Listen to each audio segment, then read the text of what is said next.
if we could have used it. Maybe sometime in the future I will.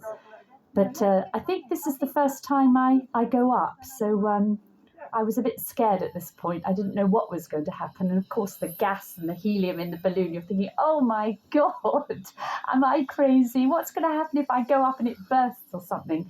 But once you're up there, it's the most amazing feeling. And of course, you train for a long time to be able to spin and do all the things that you have to. And you're put in this very kind of heavy harness and it keeps you totally together. And actually, it's really easy to sing in, which is great. And there's Skippy and Sven who put me in this thing. Sven actually comes on tour with me. He's the guy on the right and helps me and puts all the wires together. And of course, he has to be my best friend. There I go. First spin. Oh, fine. Great. And after a while of doing it, you can start to spin really, really fast. And it's a great feeling. Sometimes you end up upside down or the wrong way, but it doesn't matter. And that takes a long time to learn how to do. It's a different thing. Yeah, they're slightly wider, slightly different angle. Same principle. And what's wonderful about the balloon is that you can come down, you can actually touch hands with the audience, which would have been wonderful, but it never really happened. Well, we just go back to doing. Get some music. Yeah. We'll turn it up.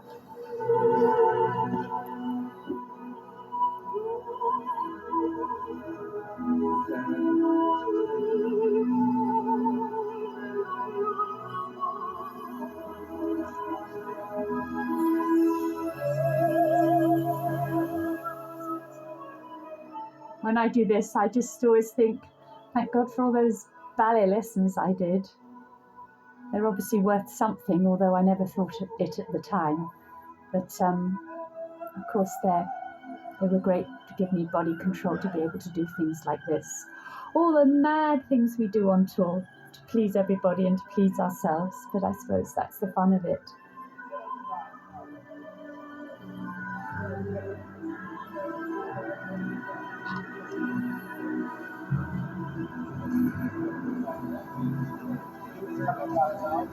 And there's Mika, he does all the choreography, and he worked at the Dome with all the flying artists there, and he's really wonderful. He has a lot of knowledge of flying, so he sort of took me through my paces.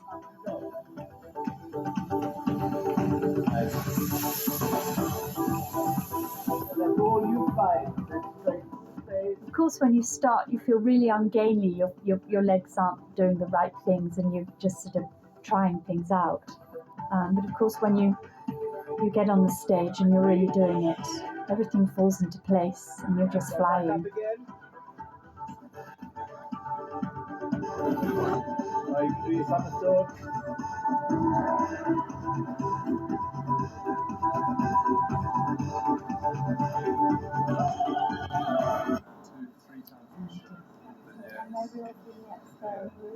Just going through things with Patrick, and I'm always sticking my tongue out at the camera. I hate being filmed, but it has to be done. Because otherwise, I suppose you wouldn't have a diary of everything that happened. A visual diary.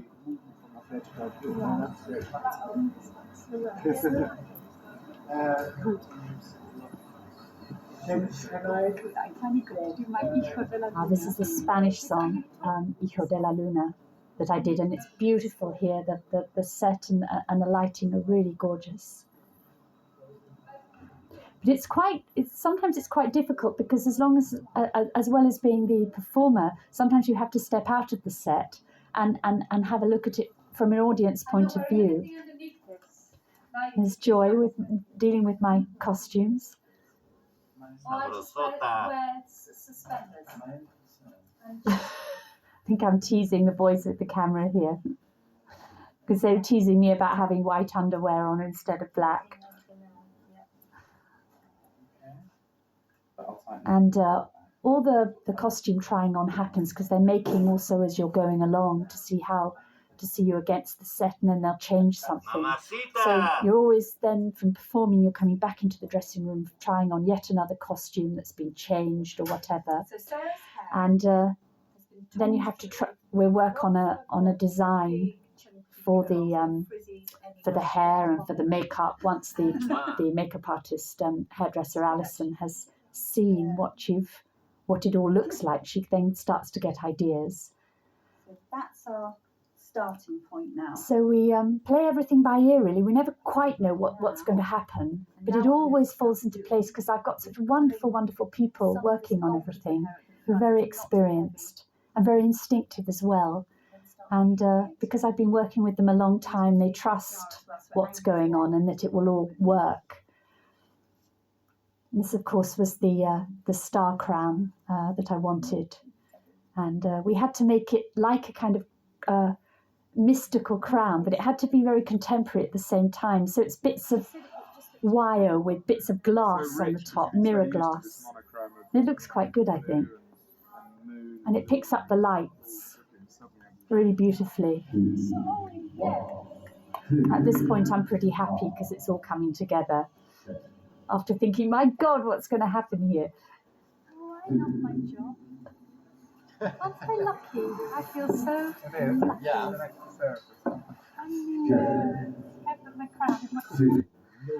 And this is my gladiators outfit. Actually, the people that did the sort of metal work for Gladiators, the film, it's the same people that made this for me. And I had to be fitted for it, and which was, I have to say, a bit of an embarrassing situation. It was two guys that were smothering me with all this cream to put these bandages on me, and I didn't have any clothes on. But, you know, we had to do this. But it basically makes a mould of your body, and then they make the outfit. But it looks amazing on stage. It looks like kind of jelly. It's wonderful. And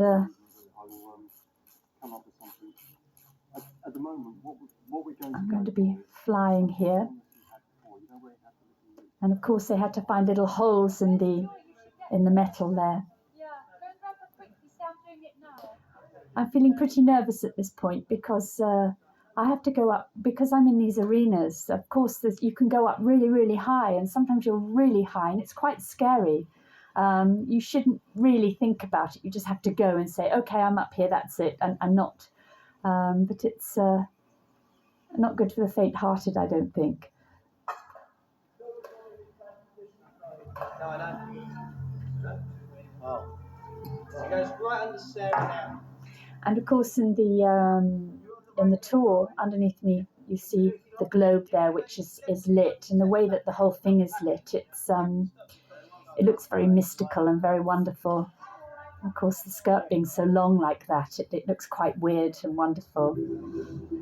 And here we are. I think it's some of the sort of more final rehearsals for the balloon that never happened. And we were just getting the timing right with the guys, bringing it down, taking it out. It was a very, very complicated thing to deal with. As you can see, we're struggling a little bit there. And then, of course, they'd have had to have walked up and down the aisles holding the things. And it was quite a dangerous thing. But as you can see, once it goes, it's beautiful. And that would have been going over the audience at this point and up into the air and then spinning. And there, you see my spins are a bit more together, at last. Great.